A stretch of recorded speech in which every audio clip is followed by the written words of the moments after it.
8வதுலேருந்து யாராவது இங்கே வரலாம் மேடைக்கு.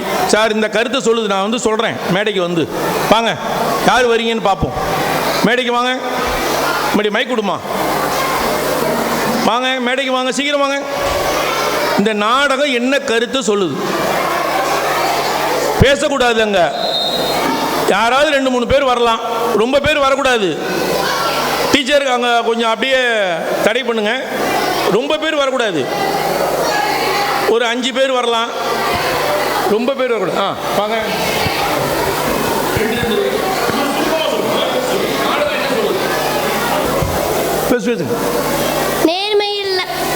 நேர்மை இருந்தால் மட்டுமே போரில் வெல்ல முடியும். Very good. அடுத்தது நில்லுங்க. நில்லுங்க. நேர்மையை என்றும் வெல்லும்.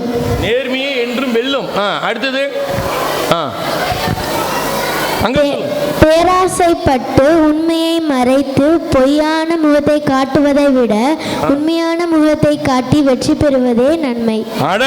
என்ன அருமை, என்ன அருமை பாருங்க. 2 வரி சேர்த்து சொல்லியிருக்கிறாங்க. சூப்பர், அருமையா இருந்துச்சு. அடுத்தது வாங்க. நில்லுங்க நில்லுங்க. நாம் யாரையோ பார்த்து சிரிக்க கூடாது. நாம் யாரையும் பார்த்து சிரிக்க கூடாது. அவங்கள்ட்ட திறமை இருக்கலாம், சிரிக்க கூடாது. அப்புறம் நேர்மையும் மற்றும் வெற்றுமையும் மட்டுமே வெல்லும். என்ன தெளிவா புரியல? இங்க வாங்க, பேசு. நேர்மையும் உண்மையும் மட்டுமே வெல்லும்.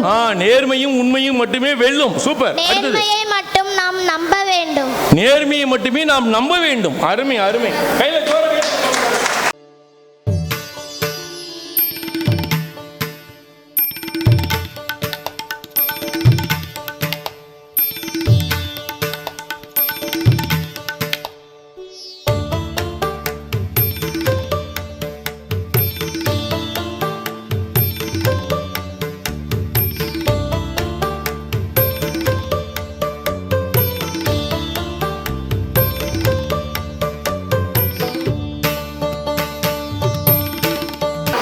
நம் வாழ்வு இயற்கையோடு இயந்துதான் இருக்க வேண்டும் என்பதை பற்றி கூற வருகிறார் நம் பள்ளி மாணவி. வணக்கம், நான் தான் மரம் பேசுகிறேன். கிளி வளர்த்தேன், பறந்து விட்டது. அணில் வளர்த்தேன், ஓடிவிட்டது. மரம் வளர்த்தேன், இரண்டும் திரும்பி வந்து விட்டது என்ற அப்துல் கலாம் ஐயா அவர்கள் என்னை பற்றி கூறியுள்ளார். நானே இயற்கையின் வரம். மரமின்றி போனால் நாடு நலமின்றி போகும்.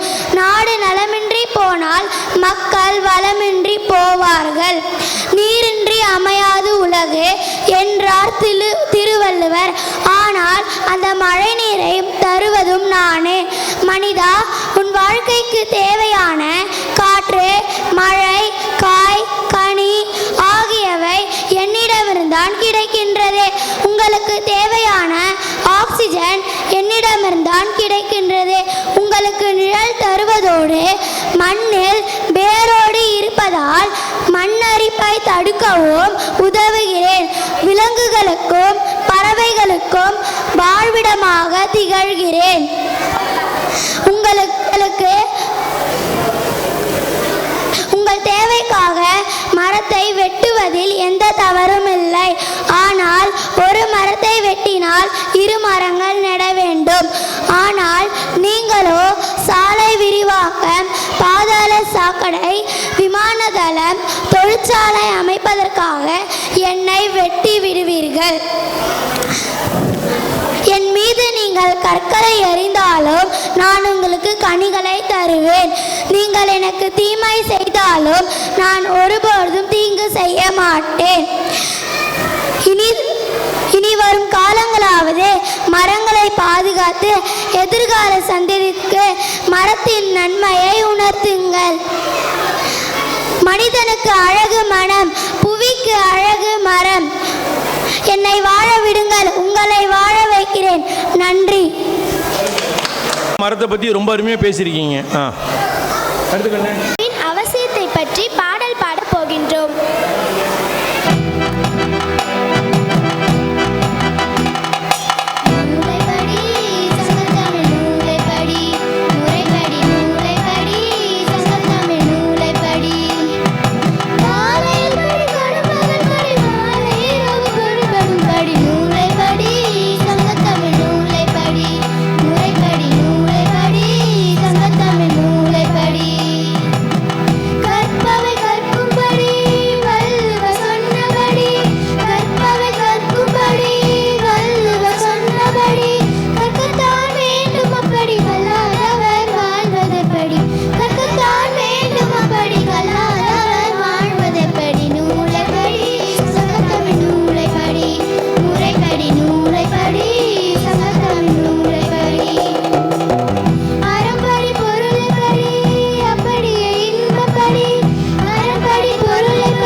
சார் தான் பாரதிதாசனுடைய பாடலை மிகச் சிறப்பாக பாடியிருக்காங்க.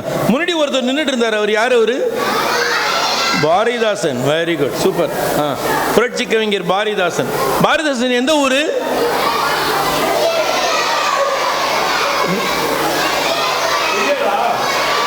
நம்ம ஊர் பாரதிதாசன். நம்ம ஊர், நம்ம புதுவையில் பிறந்த மண். புதுவையில் இருக்கிறாரு. புதுவையில் இப்போ இல்லை, இறந்துட்டாரு. ஆனால் புதுவையில் பிறந்தவர். பொழுதுகள் மட்டும்தானே தெரியும், காலை மாலை இரவு. ஆனால் அதை தவிர எவ்வளவு செய்திகள் உள்ளன என்பதை கூற வருகிறார்கள். அனைவருக்கும் வணக்கம். பெரும்பொழுது சிறுபொழுது, சிறுபொழுது காலை 6 மணி முதல் 10 மணி வரை, நண்பகல் காலை 10 மணி முதல் 2 மணி வரை, ஏற்பாடு பிற்பகல் 2 மணி முதல் 6 மணி வரை, மாலை 6 மணி முதல் 10 மணி வரை, யாமம் இரவு 10 மணி முதல் 2 மணி வரை, வைகரை இரவு 2 மணி முதல் 6 மணி வரை, ஏற்பாடு எல் கூட்டல் பாடு, எல் ஞாயிறு, பாடு மறையும் நேரம், பெரும்பொழுது இளவேனில், சித்திரை வைகாசி, முதுவேனில், ஆனி ஆடி, கார் மழை, ஆவணி புரட்டாசி, குதிர் குளிர், ஐப்பசி கார்த்திகை, முன்பனி மார்கழி தை, பின்பனி மாசி பங்குனி. நன்றி. ரொம்ப நல்லா இருந்துச்சு. அடுத்தது வாமா. தோன்றி மண் தோன்றி காலத்தே முன் தோன்றிய மூத்த கொடி நம் தமிழ் கொடி என்பதை சான்றோடு நிரூபிக்க வருகிறார் நம் பள்ளி மாணவி. அனைவருக்கும் வணக்கம். தமிழர் வரலாறு. 1ஆம் நூற்றாண்டில் தொல்காப்பியம், 2ஆம் நூற்றாண்டில் சங்க இலக்கியம், 3ஆம் நூற்றாண்டில் திருவாசகம், 4ஆம் நூற்றாண்டில் ஆசாரக்கோவை, 5ஆம் நூற்றாண்டில் பெருங்காதை, 6ஆம் நூற்றாண்டில் கல்லாடம், 7 மற்றும் 8ஆம் நூற்றாண்டில் தேவார பாடல், 9ஆம் நூற்றாண்டில் ஆழ்வார்களின் பக்தி பாசுரங்கள், 10ஆம் நூற்றாண்டில் சீவக சிந்தாமணி, 11ஆம் நூற்றாண்டில் பெரிய புராணம், 12ஆம் நூற்றாண்டில் ஸ்ரீ கந்த புராணம், கம்பராமாயணம், 13ஆம் நூற்றாண்டில் சிவஞான போதம், 14ஆம் நூற்றாண்டில் தலப்புராணம், 15ஆம் நூற்றாண்டில் வில்லி பாரதம், 16ஆம் நூற்றாண்டில் திருவிளையாடல், 17ஆம் நூற்றாண்டில் தேம்பாவணி சீரா புராணம், 18ஆம் நூற்றாண்டில் தாயுமானவர் பாடல்கள், 19ஆம் நூற்றாண்டில் வள்ளலார் பாடல்கள், 20ஆம் நூற்றாண்டில் மகாகவி பாரதி பாடல்கள் என்று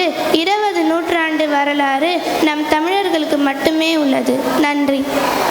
20 நூற்றாண்டுல என்னென்ன நூல்கள் எழுதப்பட்டது, யாரால் எழுதப்பட்டதுன்னு மிக அழகாக ஒரு பட்டியலே கொடுத்துருக்காங்க. பாராட்டு, ஜோர கை தட்டுங்க. நல்லா இருந்துச்சு. அடுத்தது ஆமா. தமிழர்கள் அனைவரும் வீரமிக்கவர்கள் என்பதில் ஐயமில்லை. அதில் பெண்களும் சலித்தவர்கள் அல்ல என்பதை எடுத்துக்காட்ட வீரமங்கை குயிலி பற்றி பேச குயிலியாகவே வந்துள்ளார். வணக்கம். நான் குயிலியை பற்றி பேச வந்துள்ளேன். ஆண்களுக்கு பெண்கள் சளைத்தவர்கள் அல்ல என்பதை அக்காலத்திலே நிரூபித்தவர்கள் நமது பெண்கள். வீரத்துடனும் விவேகத்துடனும் செயல்பட்டு நாடாண்ட அரசிகளாகவும் படை தளபதியாகவும் போர் வீராங்கனையாகவும் சிறப்புற்று திகழ்ந்துள்ளனர் என்று செய்தி வரலாற்றிலும் காண கிடைக்கிறது. இந்திய விடுதலை போராட்டத்தில் பங்கேற்ற பெண்மணிகள் என்றால் ஜான்சி ராணி, வேலு நாச்சியார் என்று மட்டுமே தெரிந்து வைத்திருப்போம். ஆனால் தமிழகத்தில் ஒவ்வொரு பெண்களுமே வீரமிக்கவர் என்பதை நிரூபித்தவர் வீரமங்கை குயிலி. வீரத்தின் விளைநிலமாக இம்மண்ணில் உதித்தெழுந்து தன் அரசிக்காக ஆங்கிலேயரை எதிர்த்து போராடி தன்னையே மாய்த்து கொண்ட ஒரு பெண் தான் குயிலி. குயிலியை போலவே அவர் தாயாரும் வீரமிக்கவராக இருந்தார். குயிலியின் தந்தை தன் மகள் வீரத்தில் சிறந்து விளங்க வேண்டும் என்று எண்ணுகிறார். குயிலி சிறு வயதில் இருக்கும் போதே வேலு நாச்சியாரின் வீர சாகசங்களை சொல்லி வளர்க்கிறார். பின்பு வேலு நாச்சியாரின் காப்பாளராக திகழ்ந்தார் குயிலி. அது மட்டுமல்லாமல் வேலு நாச்சியாரின் போர்படையின் பெண்கள் பிரிவுக்கும் தலைவியாக இருந்தவர். ஆங்கிலேயர்கள் சோழர்கள் சிவகங்கையை ஆட்சி செய்த போது சிவகங்கை அரண்மனையை ஆயுத கிடங்கை வெள்ளையர்கள் பயன்படுத்தினர். அந்த ஆயுத கிடங்கை எப்படியாவது அழித்தால்தான் வெள்ளையர்களை வீழ்த்த முடியும் என்று எண்ணி அதற்கான பொறுப்பை குயிலியிடம் தருகிறார். எண்ணம் முழுவதும் குயிலிக்கு ஆயுத கிடங்கில் உள்ளது. இது நம் விடுதலைக்கான இறுதிப் போர். இதில் நாம் தோல்வியடைந்தால் இனி எத்தனை ஜென்மம் எடுத்தாலும் வெற்றி பெற முடியாது.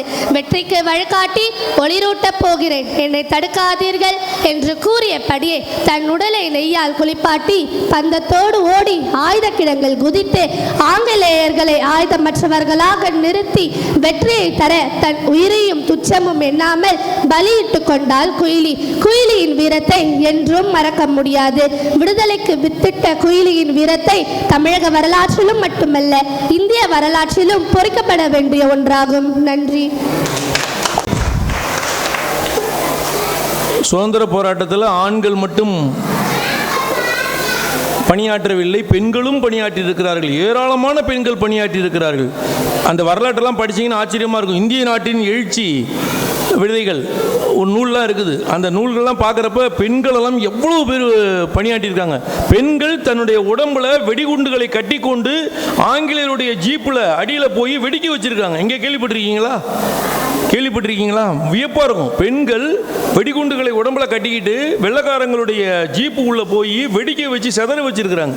அப்படிப்பட்ட மகத்தான பணிகளை எல்லாம் பெண்கள் செய்திருக்கிறார்கள். அதெல்லாம் படித்தோம்னா, வரலாற்றுகளை படித்தோம்னா ஆச்சரியமாக இருக்கும் நமக்கு. ஆண்கள் மட்டுமல்ல, பெண்களும் சம பங்கில் மிகச்சிறப்பான பணிகளை விடுதலைக்காக நமக்கு பங்களித்து இருக்கிறார்கள். உண்மையிலே அவர்களுக்காக நம்ம மகிழ்ச்சி அடையணும். பாராட்டுகள். ஜோராக கைத்தட்டுங்க. அந்த பிள்ளை நல்லா அருமையாக பேசுனுச்சு. அந்த பிள்ளை வெரி குட். வாங்க. உருவத்தில் மட்டுமல்ல, தம் எழுத்திலும் வீரத்தையும் மிடுக்கையும் காட்டியவர். சுதந்திரம் அடையும் முன்பே ஆனந்த சுதந்திரத்தை அடைந்து விட்டோம் என்று முழக்கமிட்டவர் யார் என்று நீங்களே இந்நேரம் அறிந்திருப்பீர்கள். ஆம், இதோ பாரதியை பற்றி பேச பாரதியாகவே வந்துள்ளார் நம் பள்ளி மாணவி. அனைவருக்கும் வணக்கம். முண்டாசு கவியே, முறுக்கு மீசை முகமே, எழுத்துக்களை இணைத்து எழுச்சி ஏற்படுத்தியவரே, கவி பாடும் திறமையால் பாரதி என்று பட்டம் பெற்றவரே, நான் இன்று மகாகவி பாரதியாரை பற்றி பேச வந்துள்ளேன். பாட்டுக்கொரு புலவன் பாரதியடா என்று கவிமணி தேசிக விநாயகம் பிள்ளையின் பாடலுக்கு பொருத்தமாக இருந்தவர் சுப்பிரமணிய பாரதியார். அச்சம் தவிர்த்து ஏறுபோல் நடந்து கொடுமையை எதிர்த்து நின்று சரித்திர தேர்ச்சி கொண்டு செய்வதை துணிந்து செய்து சொல்வதை தெளிந்து சொல்லி போர்த்தொழில் பழகி மானம் போற்றி ரௌத்திரம் பழகி தமிழாலும் தமிழுக்காகவும் வாழ்ந்த ஒருவன் என்றால் அது பாரதியார் மட்டுமே. சுதந்திரம், பெண்கள் உரிமை, ஜாதி ஒழிப்பு என சமூகத்தின் அனைத்து தளங்களிலும் இயங்கி மக்களுக்கு தன் கவிதையின் மூலம் சுதந்திர தாகத்தையும் அடிமைதன ஒழிப்பு விழிப்புணர்வையும் ஏற்படுத்தியவர். தமிழ் மொழியின் மீது கொண்ட அளவு கடந்த பற்றின் காரணமாக யாமறிந்த மொழிகளிலே தமிழ் மொழியைப் போல் இனிதாவது எங்கும் காணோம் என பாடியவர். பாருக்குள்ளே நல்ல நாடு எங்கள் பாரத நாடு, இப்படிப்பட்ட உயர்ந்த நாடு அடிமைப்பட்டிருப்பதை எண்ணி நெஞ்சம் பொறுக்குதில்லை என பாடியவர். நாம் அடிமைப்பட்டுள்ளோம் என்பதை மறந்து ஜாதி, மதம், இனம், மொழி ஆகியவற்றால் மக்கள் பிரிந்திருந்ததை கண்டு ஒன்றுபட்டால் உண்டு வாழ்வு, நம்மில் ஒற்றுமை நீங்கின் அனைவருக்கும் தாழ்வு என உறக்கச் சொன்னவர். பட்டினி கிடந்து பசியால் மெலிந்து பாழ்பட நேர்ந்தினும் பொங்கு தமிழை பேச மறப்பேனோ என்று சொன்னவர் மட்டுமல்ல, செய்தவர். தேடி சோறுநிதன் தின்றவர் அல்ல, பல சின்னஞ்சிறு கதைகள் பேசியவர் அல்ல, பல வேடிக்கை மனிதனை போல வாழ்ந்து வீழ்ந்தவரும் அல்ல, அவரை வீழ்த்தவும் முடியாது. அவர் கவிதை படித்தால் நம் மரபணம் முழுதும் தமிழளிக்கும், அவர் வார்த்தைகளால் தமிழ் புகழ் மணக்கும். எட்டயபுரத்தில் விளைந்த ஒரு மகாகவி, தமிழ் தாய் பெற்றெடுத்த ஒரு மகா அவதாரம், சமூகத்திற்கு சாட்டையடி கொடுக்கும் தன் கவிதைகளால் இந்த மாநிலத்தின் மாணவர்களுக்கு காவிய தலைவனாக விளங்கும் ஒரு கதாநாயகன் சுப்பிரமணிய பாரதியார். ஒரு தமிழ் மகனின் கவிதைகளை, அவன் வார்த்தையின் வித்தைகளை, தூவி சென்ற விதைகளை, இவைகளை பற்றி என் உயிரோட்டத்தில் என்ன இருக்கிறதோ அதையெல்லாம் பேசினால் ஒரு நாள் முழுதும் போதாது. தந்தையை இழதல், உறுதியான ஒரு முன்னேற்ற பாதை காண முடியாமல் அலைதல், தானாகவே வரவழைத்து கொண்ட அரசாங்கத்தின் விரோதம், வாழ்க்கை முழுவதுமே வறுமை, இவற்றின் சோதனைகளுக்கிடையே எந்த பேரொழுக்குக்கும் எதிரே எதிர்நீச்சலிடும் மனோதி புதல்வரிடமுடைய ஒரு மாபெரும் வீரனை தவிர வேறு எவராயிருந்தாலும் சோர்ந்து போயிருப்பார்கள். அளவற்ற துயரிலும் வாடவோ அழியவோ செய்யாத படைப்பாற்றலும் கவித்திறனும் இருந்தால் அவன் நாட்டு மக்களை முழுதும் எழுப்பும் கவிதைகள் எழுதி அழியா புகழ் பெற முடியும் என்பதற்கு உதாரணம் பாரதி. உயிர் கொடுக்கும் கவிதை எழுதி உயிரற்றதற்கு சமமாக இருந்த சமுதாயத்தை எழுப்பி அதன் முன்னேற்றத்திற்கு லட்சிய உணர்வோடு வழிகாட்டிய கவிஞன் என் தலைவன், தவ புதல்வன் என் பாரதி. பெண்களை அடிமைப்படுத்தி இருந்த காலத்திலேயே அமிழ்ந்து பேரிருளாம் அறியாமையில் அவலமெய்தி கலையின்றி வாழ்வதை உமிழ்ந்து தள்ளுதல் பெண்ணறமாகுமாம் என்று பெண்ணடிமை செய்பவர்களை தன் கவிதைகளால் சாட்டையடி கொடுத்தவர். ஜாதிகள் அக்கிரமம் தலைவிரித்து ஆடிய காலத்திலும் ஜாதியில் உயர்வு தாழ்வு இல்லை, அன்பு நிறைய உடையவர்களே மேலானவர்கள் என்பதை ஜாதிகள் இல்லையடி பாப்பா, குலத்தாட்சி உயர்த்தி சொல்லல் பாவம், நீதி உயர்ந்த மதி கல்வி, அன்பு நிறைய உடையவர்கள் மேலோர் என்றும் அன்பென்று கொட்டும் முரசே மக்கள் அத்துணை பேரும் நிகராம் என்று உயிரில் பதியும்படி உறக்கச் சொன்னவன் பாரதி. தமிழகத்தில் நாட்டுடைமையாக்கப்பட்ட முதல் கவிதைகள் பாரதியுடையது. பாரதியை பார்த்து வியக்காத மனிதனோ, அவர் பெயரை உச்சரிக்காத கவிஞனோ, அவர் கவிதையை பார்த்து வியக்காத மாணவனோ தமிழகத்தில் இல்லை. இந்த சமுதாயம் மதிக்கும்படியான ஒரு நேர்மையான வாழ்க்கையை வாழ்ந்திட பாரதியின் கவிதைகளும் அவர் தம் சிந்தனைகள் மட்டுமே போதும் என்று கூறி வாய்ப்பளித்த அனைவருக்கும் நன்றி செலுத்தி உலகம் உள்ள நாள் வரைக்கும் என் தமிழ் தலைவன் பாரதியின் புகழ் மணக்கும். நன்றி.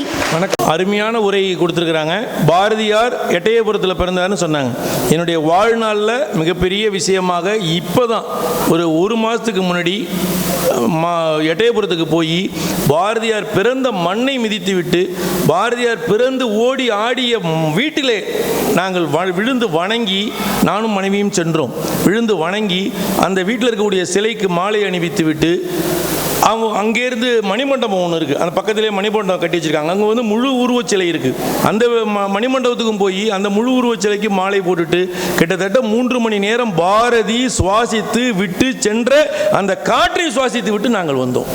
எட்டயபுரம் வாழ்நாள் சாதனையாக, வாழ்நாள் மிகப்பெரிய வேள்வியாக நான் நினைக்கின்றேன். பாரதி, மகாகவி பாரதி ஒரு 35 வயசு வரைக்கும் வாழ்ந்த ஒரு மகான், 39 வயசு வரைக்கும் வாழ்ந்த மகான். கூட இறந்து போனப்போ ஒரு 30 பேர் கூட போகலை அவர் கூடவே. அப்படிப்பட்ட ஒரு மனிதர் 15 வயசு வரைக்கும் தான் அந்த வீட்டிலேயே விளையாண்டுருக்கார். 15 வயசு வரைக்கும் தான். அதுக்கப்புறம் தான் கிளம்பிட்டார். 12 வயசுலேயே பாட்டு எழுத ஆரம்பிச்சிட்டார் மனுஷன். 15 வயசுக்கு மேலே அங்கே அரண்மனை மதுரையில் போய் தமிழாசிரியராக பணியாற்றியிருக்காரு. அதுக்கப்புறம் சுதந்திர வேள்வி பாருங்கள். 39 வயசுக்குள்ளார இந்திய அளவில் மகாத்மா காந்தியிலேருந்து ராஜாஜிலேருந்து யாரையோ சந்திச்சுட்டு அரவிந்தர் வரைக்கும் பார்த்துட்டு போயிட்டார். ஆக எத்தனை வருடம் வாழ்ந்தோம் என்பது முக்கியமல்ல, வாழ்ந்த காலத்திலே நாம் என்ன செய்திருக்கிறோம் என்பதுதான் முக்கியம். பக்கத்தில் அந்த எட்டயபுரத்துக்கு பக்கத்திலே யார் இருக்கா தெரியுமா? கப்பலோட்டிய தமிழன், செக்கிழுத்த செம்மல், வஉசி வீடு இருக்கு. அவர் பிறந்த வீட்டுக்கும் போய் அந்த மண்ணையும் தரிசிச்சுட்டு அதுக்கப்புறம் பக்கத்திலே கொஞ்ச தூரம் அப்படி நடந்தே போயிடலாம். எங்க? வீரபாண்டிய கட்டபொம்மன், பாஞ்சாலம் குறிச்சி, அந்த மண்ணிலையும் போய் அந்த கோட்டையும் மிதிச்சுட்டு அதுக்கப்புறம் அந்த சீரா புராணம் எழுதிய உமறு புலவருடைய சமாதிக்கு போயிட்டு, இதெல்லாம் எதுக்கு சார் சொல்றீங்கன்னா, நீங்களும் உங்கள் வாழ்நாளிலே இவருடைய மண்ணையெல்லாம் மிதிக்க வேண்டும், போய் பார்க்க வேண்டும், தெரிஞ்சுக்க வேண்டும். அதெல்லாம் ஞாபகம் வச்சுக்கணும். எங்கெங்கயோ போறோம், ஊட்டிக்கு போறோம், 10 தடவை போறோம், பெங்களூர் கொடைக்கானலுக்கு போறோம், 12 தடவை போறோம். ஆனா ஒரு முறையாவது ஒரு கவிஞன் பிறந்த ஊருக்கு நம்ம பாரதிதாசன் அப்ப மண்ணில் பிறந்திருக்காரு. எவ்வளவு பெருமை தெரியுமா? பாரதிதாசன் எங்களுடைய மண், எங்களுடைய மண்ணின் மைந்தர் அப்படின்னு சொல்லிக்கலாம். ஆக இப்படிப்பட்ட உணர்வுகளை எல்லாம் நீங்கள் உருவாக்கி கொள்ள வேண்டும். மிக அற்புதமாக இவங்க வந்து பாரதியார் கேட்டப்பல வந்து ரொம்ப அருமையா பேசியிருக்காங்க. ஜோர கைத்தட்டு பார்ப்போம். அருமை அருமை. மகிழ்ச்சிமா மகிழ்ச்சி.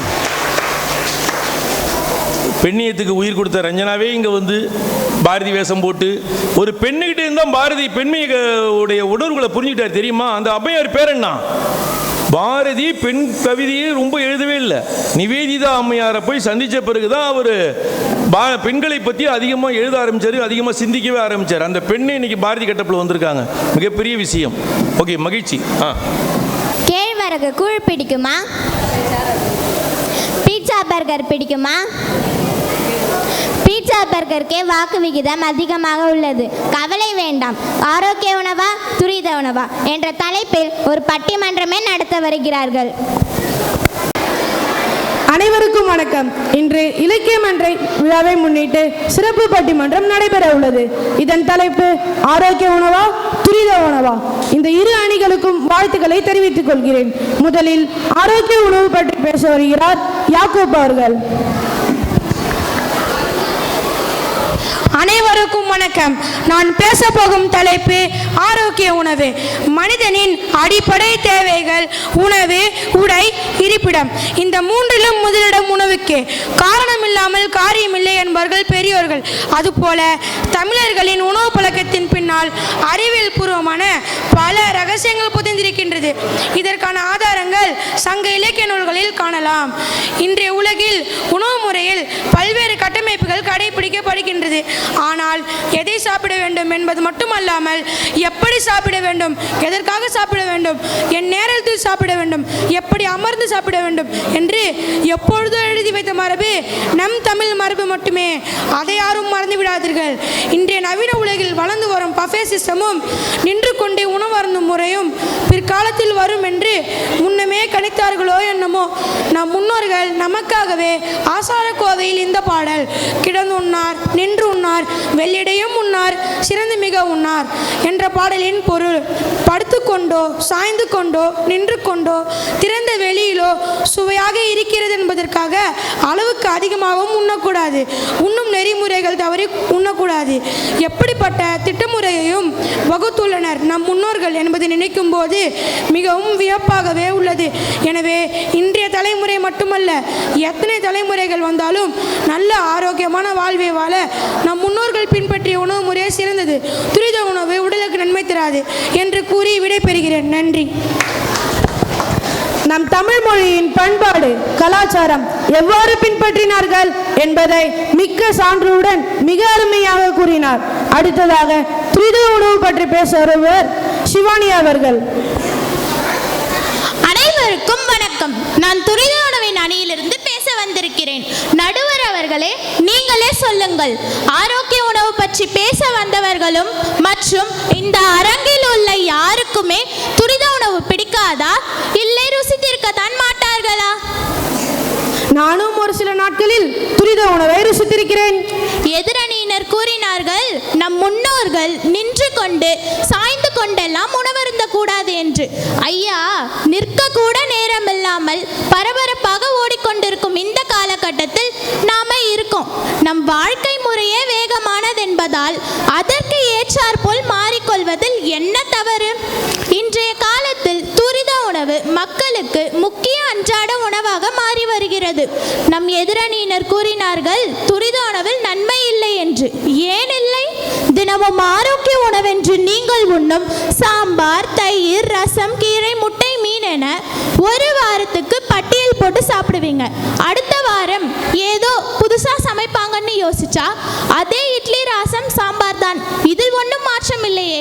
ஆனா எங்க துரித உணவை பாருங்க. நீங்க தினமும் தோசைன்னு ஒரு வகை தான் செய்வீங்க. நாங்க அதே தோசையில வெங்காய தோசை, பொடி dosa, masala dosa, pizza dosa, pasta dosa, Malaysia முறை ரவா தோசை இப்படின்னு சொல்லிக்கிட்டே போகலாம். தோசையிலே இவ்வளோ வகை இருக்கான்னு உங்களுக்கே ஆச்சரியமா இருக்கா?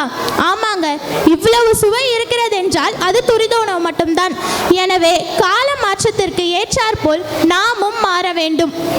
ஆரோக்கிய உணவு சிறந்தது என்றாலும் இன்றைய காலத்திற்கு துரித உணவே மிக மிக சிறந்தது என்று கூறி துரித உணவிற்கே தீர்ப்பு வழங்குமாறு நடுவர் அவர்களை கேட்டுக்கொள்கிறேன். நன்றி. ஆரோக்கிய உணவு மட்டுமல்ல, துரித உணவிலும் பல்வேறு வித்தியாசமான உணவு முறைகள் உள்ளன என்று மிக அருமையாக கூறினார். அடுத்ததாக துரித உணவு பற்றி பேச வருகிறார், ஆரோக்கிய உணவு பற்றி பேச வருகிறார் கீர்த்தி அவர்கள். அனைவருக்கும் வணக்கம். நான் ஆரோக்கிய உணவு அணியிலிருந்து பேச வந்திருக்கேன். மருந்தே ஆயினும் விருந்தோடு உண் என்ற விருந்தோம்பல் பண்பாட்டை உடையவர்கள் நம் முன்னோர்கள். ஆனால் இங்கு விருந்தோம்பல் என்பது உறவினர்களுக்கும் தெரிந்தவர்களுக்கும் உணவு வழங்குவதில்லை, முன்பின் தெரியாதவர்களுக்கும் வழிபோக்காக செல்பவர்களுக்கும் உணவளிப்பதே ஆகும். இப்படிப்பட்ட உயரிய பண்பை உடையது நம் மரபு மட்டுமே. இன்றைய காலகட்டத்தில் 3 வேளையும் உணவு, அதற்கிடையில் தேவைப்படும் போதெல்லாம் தேநீர், பஜ்ஜி, போண்டா, இதர பல பதார்த்தங்கள் என ஒரு நாளைக்கு சாப்பிடும் உணவின் பட்டியல் நீண்டு கொண்டே செல்லும். இதற்கு காரணம் தான் என்னவென்றால் மக்களிடையே துரித உணவை நிரப்பினால் மருந்தே உணவானதுதான் காரணம். எதிரணியினர் கூறினர், எங்கள் துரித உணவில் மட்டும்தான் புதுமைகளும் வகைகளும் அதிகம் உள்ளதென்று. ஏன், நம் முதன்மையான உணவே ஆரோக்கிய உணவுதான். இவற்றிலும் பல்வேறு வகைகள் உள்ளன. உதாரணமாக, கம்பு உடலுக்கு தெம்பு, சாமை உண்டால் ஆமை வயது, வரகு உண்டால் வருங்காலம் பார்க்கலாம், கேழ்வரகு சர்க்கரையே விலகு, சோம்பல் நீக்கும் சோளம், பனிவரகு புற்றுநோய விலகு. இவ்வாறு ஆரோக்கிய உணவிலும் புதுமையும் உள்ளது. அதனின் அர்த்தமும் நம் முன்னோர்கள் பெயரிலே வைத்திருக்கிறார்கள். உணவே ஆரோக்கிய உணவுதான் என்பதில் பெருமிதம் கொள்வோம்.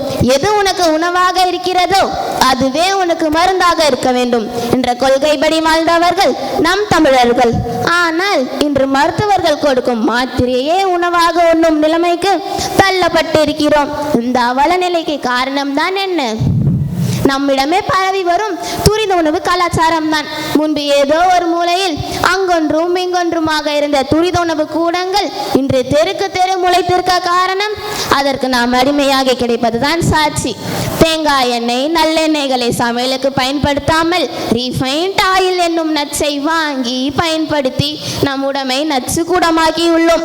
உங்கள் உப்பில் அயோடின் இல்லை என்று ஓயாது கூறியவர்களின் பேச்சை நம்பியதால் பலர் இன்று தைராய்டு பிரச்சனையில் உள்ளனர். எனவே துரித உணவை உட்கொள்ளாமல் இனியாவது பாரம்பரிய உணவு முறைகளை பின்பற்றி நோய்களின்றி வாழ தொடங்குவோம். நன்றி. அடடா, எங்கள் ஆரோக்கிய உணவிலும் சத்தான உணவு மட்டுமல்ல, புதுமைகளும் வகைகளும் அதிகம் உள்ளன என்பதை தெளிவாக கூறினார். அடுத்ததாக துரித உணவு பற்றி பேச வருகிறார் ஆருஷி அவர்கள். அனைவருக்கும் வணக்கம். உணவு என்பது ஒவ்வொரு நபருக்கும் இன்றியமையாத ஒன்றாகும்.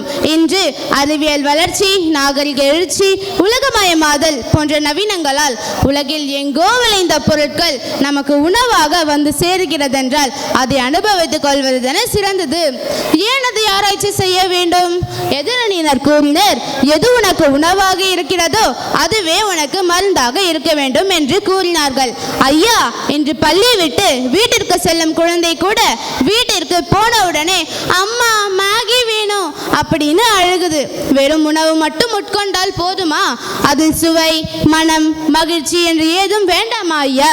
உணவை மருந்தாகவே எடுத்துக்கொண்டால் எப்பொழுது இதெல்லாம் உணர முடியும்? நாம் உண்ணும் உணவிற்கும் மகிழ்ச்சிக்கும் ஏதேனும் சம்மதம் உண்டா நடுவர் அவர்களே? ஆமாம், சம்பந்தம் உண்டுதான். ஆமாம் ஐயா.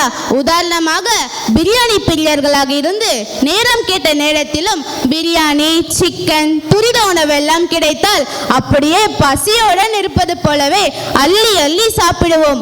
அதில் அவர்களுக்கு ஒரு மகிழ்ச்சி. இங்கு சாப்பிடும் உணவு என்பது உயிரோடு இருப்பது மட்டுமல்ல, உயிர்ப்போடு இருக்கணும். இன்று உணவுகளை உண்ணும் விஷயத்தில் ஆரோக்கியத்தை விட மனதிற்கு பிடித்திருக்க வேண்டும். காஷ்மீரின் கஷ்வாட்டியை ருசிப்பதில் தொடங்கி தமிழ்நாட்டின் ஃபில்டர் காஃபியை ருசிப்பது வரை பானங்களில் மட்டுமல்ல உணவுகளிலும் ரசனை மாறுபடுகிறதென்றால் இந்திய பன்முக கலாச்சாரம் கொண்ட நாடு மட்டுமல்ல, இன்று துரித உணவின் பழக்கத்திலும் மாற்றம் கண்டு உள்ளது என்பதே உண்மை. வெறும் 3 வேளை உணவினை மட்டும் எடுத்துக்கொண்டால் ஆரோக்கியம் என்பதல்ல, அதனை ருசியை அறிந்துதான் சாப்பிட வேண்டும். அந்த அளவுக்கு மக்களை ருசியில் ஆழ்த்துவது துரித உணவுதான். எனவே இன்றிருக்கும் தலைமுறைக்கு சிறந்த உணவு துரித உணவுதான் என்பதை ஆணித்தனமாக கூறுகிறேன். எனக்கு வாய்ப்பு அளித்ததற்கு நன்றி. ஒரு குழந்தைக்கும் துரித உணவில் உள்ள நாட்டத்தை குழந்தையாகவே மாறி கூறி சென்றார். அருமை அருமை. அடுத்ததாக ஆரோக்கிய உணவு பற்றி பேச உள்ளார் லேகாஸ்டி அவர்கள். அனைவருக்கும் இன்றைய காலை வணக்கம். நான் ஆரோக்கிய உணவு அணியிலிருந்து பேச வந்துள்ளேன். விரல் நுனியில் ஒரு முறை தட்டுங்கள், உங்களுக்கு விருப்பமான உணவை உங்கள் வீடு தேடி வந்து விநியோகம் செய்கிறோம் என்ற குறுஞ்செய்தியிலிருந்து துவங்குகிறது துரித உணவின் மீதான மோகம். பசிக்குதாப்பா என்று அக்கறையோடு கேட்கும் அம்மாவின் மீது கோபம் வருகிறது. ஆனால் துரித உணவின் மீதான உங்கள் ஒருதலை விருப்பமானது ஒரே ஒரு குறுஞ்செய்தியில் உங்கள் நாவையே அடிமைப்படுத்தி விடுகிறது. சிக்கிவிடாதீர்கள். வளரும் இளம் தலைமுறைகளே, இதில் அதிகம் பாதிக்கப்பட போவது நீங்களாக தான் இருப்பீர்கள். தனி ஒருவனுக்கு உணவில்லை எனில் இந்த ஜெகத்தினையே அழைத்திடுவோம் என்றார் பாரதி. ஆனால் இங்கு தனி துரித உணவு நாகரிகத்தின் மீதான மோகம் நம் ஜனத்தொகையை குறைக்கப் போகிறது என்பதுதான் பெரும் சோகம்.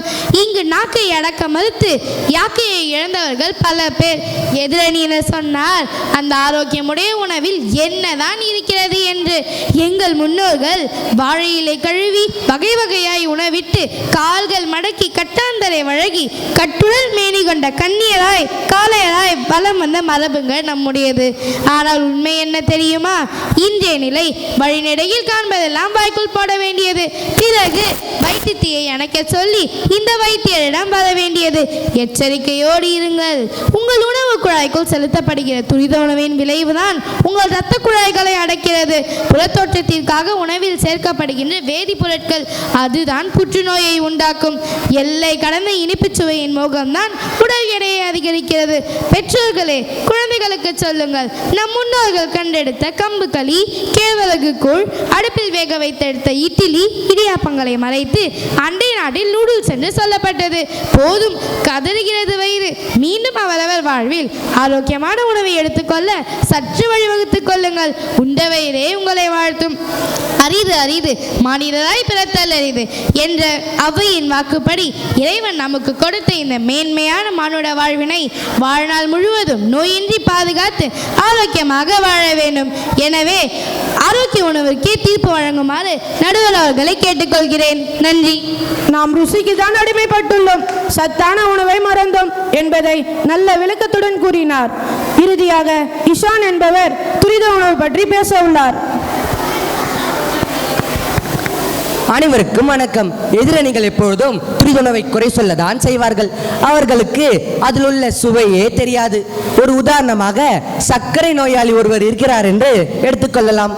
அந்த நோய் வந்த பின்பு எவ்வளவு வலியும் வேதனையும் அடைந்திருப்பார் என்பது அவருக்கு மட்டும்தான் தெரியும். இருந்த போதிலும் ஒருவர் அந்த சர்க்கரை நோயாளிக்கு முன்னால் நின்று கொண்டு, இந்த பொறப்பு தான் நல்ல ருசிச்சு சாப்பிட கிடைச்சது, ஆஹா ஹோன்னு ஒருவர் திருநெல்வேலி அல்வாவை எடுத்து சாப்பிட்டா அவருக்கும் திருநெல்வேலி அல்வா சாப்பிடணும்னு தோணுமா தோணாதா? தோணும் தான். நீங்களே சொல்லுங்க நடுவர் அவர்களே. நானும் சர்க்கரை நோயாளி தான், என்னை வச்சுக்கிட்டே அல்வாவை பத்தி பேசுறீங்க. எப்பேற்பட்ட மனிதரையும் தன் சுவையால் சுண்டி இருக்கக்கூடிய பேராற்றலை கொண்டது எங்கள் துரித உணவுதான். அப்போ இன்றைக்கு இருக்கின்ற ஆரோக்கிய உணவை காட்டிலும் அதிக வண்ணமும் கவர்ச்சியும் உடைய துரித உணவு என்னை போன்ற சாமானிய மனிதனை எந்த அளவிற்கு சுண்டி இழுத்திருக்கும் என நினைத்து பாருங்கள். அதுபோல இப்ப எதுக்கு ஓடி ஓடி சம்பாதிக்கிறோம்? கல்விக்காக, வேலைக்காக, குடும்பத்துக்காக. அதெல்லாம் இருக்கட்டும். அடிப்படை என்னையா? எல்லாம் இம்மாதுண்டு வயிற்றுக்காக தான். இம்மாதுண்டு வயிற்ற வச்சுட்டு அதை சாப்பிடாத இதை சாப்பிடாத துரித உணவு சாப்பிட்டா துரிதமா போயிடுவேன். இதெல்லாம் ஒரு நியாயமா? ஏன் அது எங்களுக்கு தெரியாதா? தெரிஞ்சும் ஏன் சாப்பிட்றோம்? எல்லாம் ஒரு சுவைக்காக தாங்க. ஏய்யா, இந்த காலத்துல இவ்வளவு உணவு கட்டுப்பாடோட இருந்து போறப்ப என்னத்தையா அள்ளிட்டு போக போறோம்? எல்லாம் ஒரு ஆசை, அவ்வளவுதான். எதிரணிகள் கூறினார்களா ஆரோக்கிய உணவில் மட்டும்தான் அறுசுவை இருக்கிறது என்று. அதை யாரும் நம்பாதீர்கள். இந்தியாவில் அதிகமாக உண்ணக்கூடிய துரித உணவுகளில் ஒன்று பானிபூரி.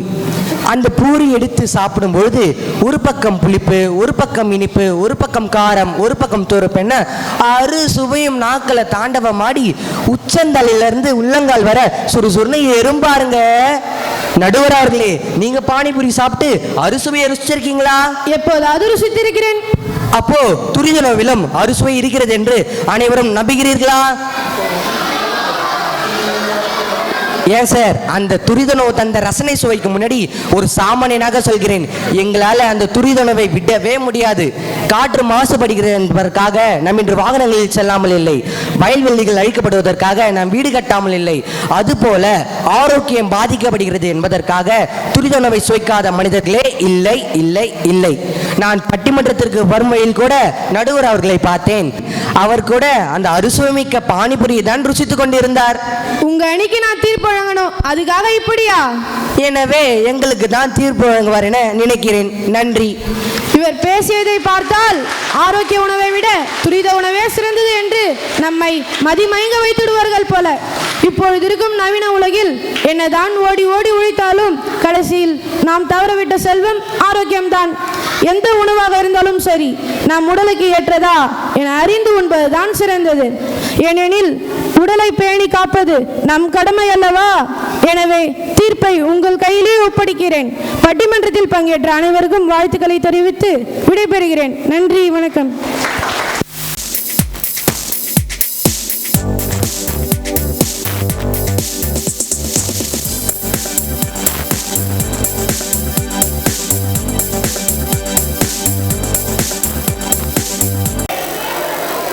நாம் முன்னாடியே அறிவித்த மாதிரி மிகச்சிறப்பான கருத்துக்களை உடைய ஒரு நிகழ்ச்சிக்கு குழந்தை கவிஞர் அழவள்ளியப்பா நினைவு சுடற்கேடயம் வழங்கப்படுகிறதுன்னு சொல்லியிருந்தேன்.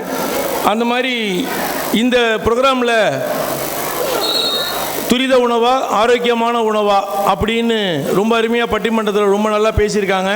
அவங்களுக்கே எங்களுடைய நடுவர்கள் குழந்தை கவிஞர் அழவள்ளியப்பா நினைவு சுடற்கேடயத்தை வரங்காங்க. ஜோரை கைத்தெடுக்குமா எல்லாரும்?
मोहम्मद अरशद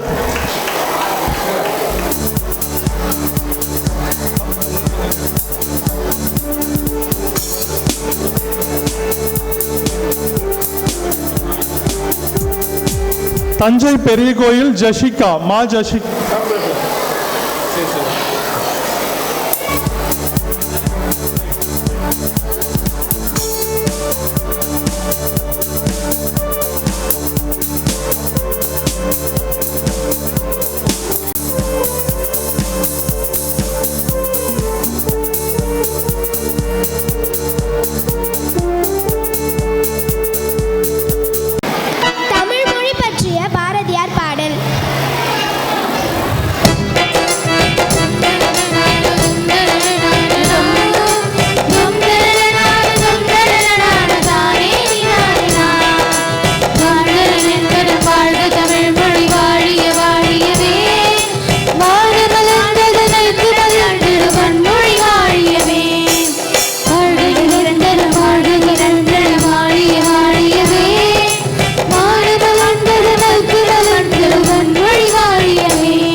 ஒவ்வொரு தலைப்புகளையும் மிக சிறப்பாக செய்த நம் மழலைகள் அனைவருக்கும் பாராட்டுகளை தெரிவித்துக் கொள்கிறேன். நன்றி, வணக்கம்.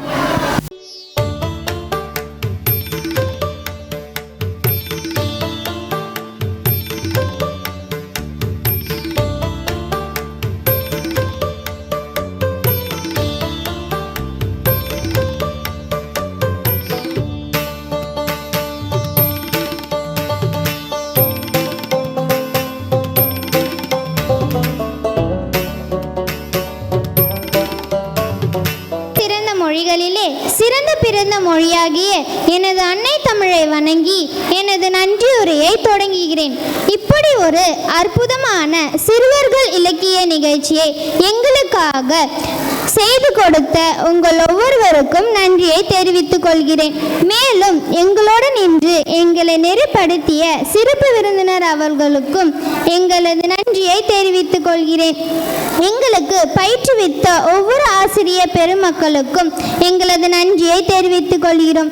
நாங்கள் எதற்கும் சளைத்தவர்கள் அல்ல என்பதை நிரூபித்த எமது பள்ளி மாணவர்கள் அனைவருக்கும் எங்களது நன்றியை தெரிவித்துக் கொள்கிறோம்.